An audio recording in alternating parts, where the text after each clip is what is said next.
Good afternoon everyone. இன்னைக்கு ரொம்ப சூப்பரான கேரளா ஸ்டைலில் ஒரு ராவுத்தர் பிரியாணி எப்படி செய்யலான்னு தான் இந்த வீடியோவில் நீங்கள் பார்ப்பீங்க. உங்களுக்கு எல்லாருக்கும் கேரளா ஃபுட்டும் கேரளாவும் என்னோட வீடியோ பிடிச்சிருந்தா கண்டிப்பாக என்னோட சேனல் சப்ஸ்கிரைப் பண்ணி வச்சுக்கோங்க.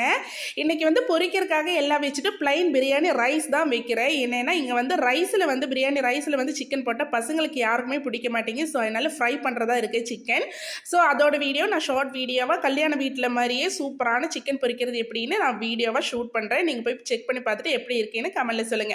இப்போ வந்து எண்ணெய் வந்து ஒரு 3 கரண்டி அளவுக்கு எண்ணெய் ஊற்றிக்கிட்டு மலை வெங்காயம் வந்து 4 மலை வெங்காயம் கட் பண்ணி சேர்த்து நல்லா வதங்கி எண்ணெய் பிரிஞ்சு வரும்போது அதுக்கப்புறமா கல்லுப்பெல்லாம் சேர்த்துட்டு இப்போ வந்து 2 பச்சை மிளகாய் போட்டிருக்கேன், 4-5 தக்காளி பழம் நல்லா போட்டு இந்த மாதிரி மசி எண்ணங்க தக்காளி பழம் எண்ணெய் வந்து பிரிஞ்சு வரணும். தக்காளியிலிருந்தும் அதே மாதிரி வெங்காயம் எல்லாத்துலேயும் எண்ணெய் பிரிஞ்சு வரும்போது இப்போ வந்து பூண்டு இஞ்சி பேஸ்ட் இருக்குங்க இல்லையா, அது ஒரு 5 ஸ்பூன் போட்டிருக்கேன் டேபிள் ஸ்பூனில். அதுக்கப்புறமா மிளகாத்தூள் வந்து 1 கிலோ அரிசிக்கு வந்து நான் வந்து மிளகாத்தூள் 2.25 ஸ்பூன் போட்டிருக்கேன். அதுக்கப்புறமா வந்து பிரியாணி மசாலா வீட்லேயே தயார் பண்ணுறதுங்க. இதோட வீடியோ வேணும்னா நீங்கள் வந்து கண்டிப்பாக எனக்கு வந்து கமெண்டில் கேளுங்க, நான் சொல்லித்தரேன். இது பார்த்தீங்களா எப்படி இருக்குது கலர்னு பிரியாணியோடது.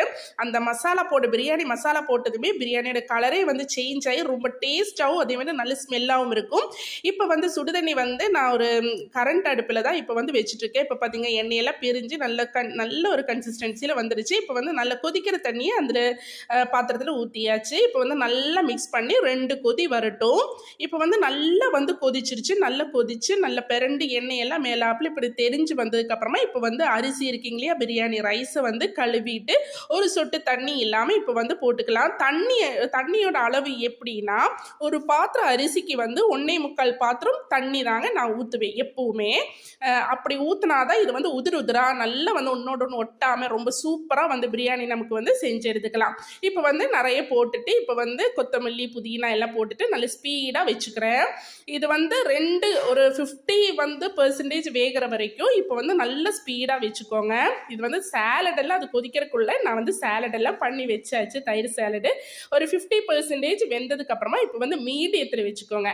மீடியத்தில் வச்சுட்டு ஒரு 75-80% வெந்ததுமே இப்போ வந்து நம்ம வந்து நல்ல ஸ்லோவில் வச்சு நல்லா குக் பண்ணி எடுத்து தம்மில் போட்டு அதுக்கப்புறமா நல்லா நெய்யை விட்டுட்டு நல்லா மூடி வச்சுக்கோங்க. ஒரு 5 மினிட்ஸ் இந்த மாதிரி ஸ்லோவாக வச்சுட்டு வேக வச்சு எடுத்தால் ரொம்ப சூப்பரான கேரளா ஸ்டைலில் ராவுத்தர் பிரியாணி ரெடி ஆயிடுச்சு. இப்போ வந்து நல்ல சுட பிரியாணி இங்கே வந்து ரெடி ஆயிடுச்சு. அதுக்கப்புறம் ஆஃப் பண்ணிடலாம். இப்போ வந்து ஒரு 5 நிமிஷத்துக்கு அப்புறமா திறந்து பார்க்கும்போது ரொம்ப கமன்னு ரொம்ப சூப்பரான பிரியாணி ரெடி ஆயிடுச்சு. இன்னைக்கு எங்களோட ஸ்பெஷல் இதுதான். உங்களுக்கு எல்லாம் சண்டே ஸ்பெஷல் என்னன்னு எனக்கு கமெண்ட்ல சொல்லுங்க. உங்களுக்கு எல்லாருக்கும் என்னோட வீடியோ பிடிச்சிருந்தா கண்டிப்பாக என்னோட சேனல் ஃபாலோ பண்ணி வச்சுக்கோங்க. Okay bye. நெக்ஸ்ட் வீடியோவில் மீண்டும் சந்திக்கலாம். பாய்.